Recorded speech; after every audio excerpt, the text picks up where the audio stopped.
Hello friends, welcome to Defence Matrix. तो आज हम बात करने वाले हैं Su-35 के बारे में।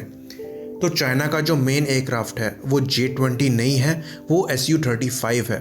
जो J-20 है वो अभी तक पूरी तरीके से डेवलप नहीं हुआ है, उसके जो इंजन्स हैं वो अभी तक डेवलप नहीं हुए हैं और जो वेपन उसके लिए बनाए जा रहे हैं वो पूरी तरीके से इंटीग्रेट नहीं हुए हैं, ना ही डेवलप हुए हैं। तो J-20 के बारे में हम पहले ही बहुत डिटेल में बात कर चुके हैं, वीडियो अवेलेबल है, लिंक डिस्क्रिप्शन में डाल दिया जाएगा। पर यहाँ पे हमें बात करनी है Su-35 के बारे में, जो कि फ़िलहाल में सुर्खियों में आ गया था क्रैश होने के बाद चाइना में। तो चाइना ने करीबन 24 एयरक्राफ्ट खरीदे थे, जिसमें से अब एक क्रैश हो गया है तो 23 बचे हैं। एक स्क्वाड्रन को फॉर्म करते हैं जो कि है 6th एविएशन ब्रिगेड।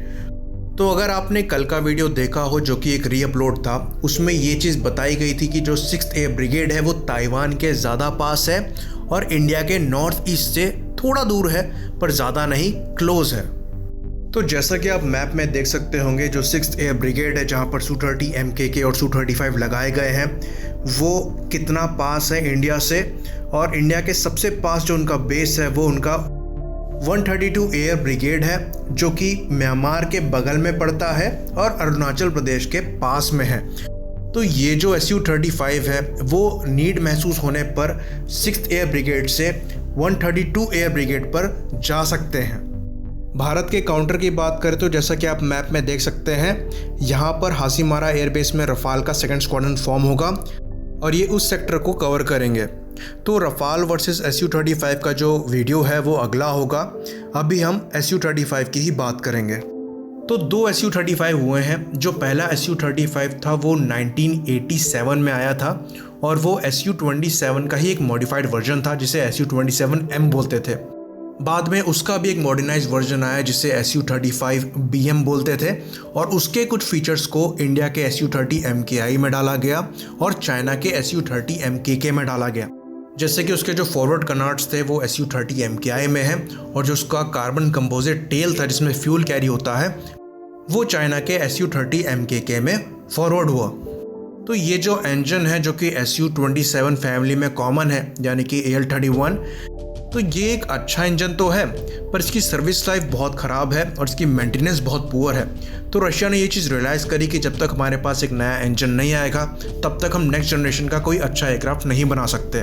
तो ये जो Su-35 था उस टाइम का और Su-37 था वो खाली प्रोटोटाइप स्टेज तक रहे, उसके आगे वो नहीं बन पाए। तो वो जो टाइम था वो रशियन एविएशन इंडस्ट्रीज़ के लिए थोड़ा डिफ़िकल्ट टाइम था, क्योंकि जो सोवियत यूनियन है वो नया नया टूटा था और जो फंडिंग है वो बहुत प्रॉपरली हो नहीं पा रही थी। तो जब Su-30 MKI को बेचा गया इंडिया को और शुरुआत में जो Su-30K फाइटर दिए गए, उसके बाद जो पैसा मिला उस पैसे को यूटिलाइज़ किया गया नए सैटर्न इंजन को बनाने के लिए, जो आगे चलकर नए Su-35 में और Su-57 में लगे हैं। तो 2002 में KNAAPO, जो पहले IAPO थी जिसने Su-30 MKI बनाया है, उस कंपनी ने ग्लास कॉकपिट को इंटीग्रेट करना चालू किया Su-27 के मॉडिफाइड वर्जन पे, जिसको Su-27SM कहते थे। तो जो पहला Su-27SM था मॉडिफाइड कॉकपिट के साथ, उसने अपनी फर्स्ट फ्लाइट करी थी 2002 के दिसंबर में। तो ये जो प्रोग्राम था ये सक्सेसफुल था और इसकी सक्सेस के बाद सुखोई ने डिसाइड किया कि एक बड़े अपग्रेड की तरफ वो बढ़ेंगे और 1 साल बाद उन्होंने एक नया अपग्रेडेशन प्रोग्राम जो है अनाउंस किया, जिसको वो T-10BM कहते थे। तो ये एक ब्रिज बनने वाला था प्रीवियस जनरेशन के Su-27 और नेक्स्ट जनरेशन के Su-57 के बीच में, जहाँ पर जो इसका एयरफ्रेम है वो Su-27 फैमिली को बिलोंग करता था थोड़े मॉडिफिकेशन के साथ, और जो एवियोनिक्स हैं वो Su-57 के होने वाले थे। तो ये एज अ टेस्ट बेड भी काम करने वाला था Su-57 की टेक्नोलॉजीज़ के लिए। तो जो रीडिज़ाइन वर्क है वो चालू हुआ और शुरुआत में जो Su-27M फाइटर था, जो कि पहले जनरेशन के Su-35 थे, उसमें से इसमें अंतर क्या था कि जो इसके फॉरवर्ड कैनार्ड्स हैं उसको हटा दिया गया था, क्योंकि जो रेडार है वो हल्का हो गया था और जो एक्स्ट्रा लिफ्ट चाहिए थी वो थ्रस्ट वेक्टरिंग नोजल को यूज़ करके मिल जा रही थी। तो जो इर्बिस ई रेडार है वो मॉडिफिकेशन है फर्दर बार्स रेडार का, जो कि Su-30 MKI में लगा है, पर बार्स रेडार जो है वो 650 किलो का रेडार है, वहीं पर जो इर्बिस ई है वो उसके मामले में काफ़ी हल्का है, इसलिए जो नए Su-35 हैं उनमें कनार्ड्स की ज़रूरत नहीं पड़ती। साथ ही साथ इसमें जो एल्युमिनियम एलॉयज़ हैं, टाइटेनियम एलॉयज़ हैं और जो कंपोजिट मटेरियल्स हैं उनका यूज़ ज़्यादा हुआ है। तो जो वेट है वो काफ़ी ज़्यादा कम हो गया है प्रीवियस जनरेशन के Su-27 के कंपैरिजन में, और जो सेंटर ऑफ ग्रेविटी है वो थोड़ा सा पीछे की तरफ शिफ्ट हो गई है, जिसकी वजह से भी कैनॉट की ज़रूरत नहीं पड़ती है। लेकिन जो मैक्सिमम टेक ऑफ वेट है वो सेम है। इसका मतलब ये है कि ये ज़्यादा वेपन्स कैरी कर सकता है। तो जो फर्स्ट जनरेशन के Su-35 थे, यानी कि जो Su-27M थे, उसमें जो एवियोनिक्स लगे थे वो अच्छे थे, लेकिन फिर भी air to ground role perform करते समय टेस्टिंग के दौरान जो पायलट्स थे वो उससे बिल्कुल भी खुश नहीं थे, क्योंकि जो वर्कलोड है पायलट पे वो बहुत ज़्यादा आ रहा था। और यही रीज़न है कि जो Su-30 MKI है वो ट्विन सीटर है, जहाँ पर पीछे आपका वेपन सिस्टम ऑफिसर बैठता है। तो नए वाले Su-35 में उन्होंने इस प्रॉब्लम को सॉल्व करने के लिए क्या किया कि जो ह्यूमन और मशीन इंटरफेस है उसको बेटर बनाया गया, जिसके लिए उन्होंने 2 डिजिटल कंप्यूटर यूज़ किए जो कि फ्लाइट डेटा और वेपन सिस्टम की इंफॉर्मेशन को 2 बड़े मल्टीफंक्शनल डिस्प्ले में शो करते हैं। जो ये MFDs हैं ये करीबन 9/12 इंचज़ की है, मतलब ये काफ़ी बड़ी है। तो इसमें जो इंफॉर्मेशन डिस्प्ले होती है वो ईजी टू रीड है, और साथ ही साथ जो हेड्सअप डिस्प्ले है उसमें भी मॉडिफिकेशन किया गया है, और वो भी अब ज़्यादा इंफॉर्मेशन को शो करता है।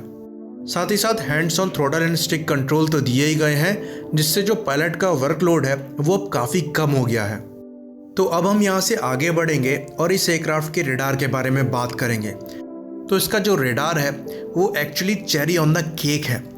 तो ये इरबिस ई रेडार सबसे powerful passive electronically scanned array radar है, और ये इतना पावरफुल रेडार है कि ये कई मामलों में AESA रेडार्स को अपने से कई ज़्यादा पीछे छोड़ देता है। तो ये एक फर्दर मॉडिफिकेशन है बार्स रेडार का, जो कि Su-30 MKI में लगा हुआ है, पर जो इसकी पीक पावर है वो उससे काफ़ी ज़्यादा है। तो जो NO11M बार्स रेडार है उसकी जो पीक पावर है वो 5 किलोवाट की है, वहीं पर जो इरबिस ई है इसकी जो पीक पावर है वो 20 किलोवाट की है। इसीलिए जो इंजन सभी Su-30 MKI में लगे हुए हैं, यानी कि AL-31FP, वो इस रेडार को पावर नहीं दे सकते। बाकी अगर रेडार की बात करें तो ये एक्स बैंड की फ्रीक्वेंसी पे काम करता है, और ये 2 स्टेप हाइड्रोलिक ड्राइव पे माउंट है। तो अगर स्कैनिंग एरिया की बात करें जहाँ पर ये इलेक्ट्रॉनिकली अपनी बीम को स्टीयर कर सकता है, तो एजीमथ में ये ±60 डिग्री तक अपनी जो बीम्स है उसको स्टीयर कर सकता है, और हाइड्रो मैकेनिकल ड्राइव में लगने के बाद वो उसे ±60 डिग्री मूव करा सकती है।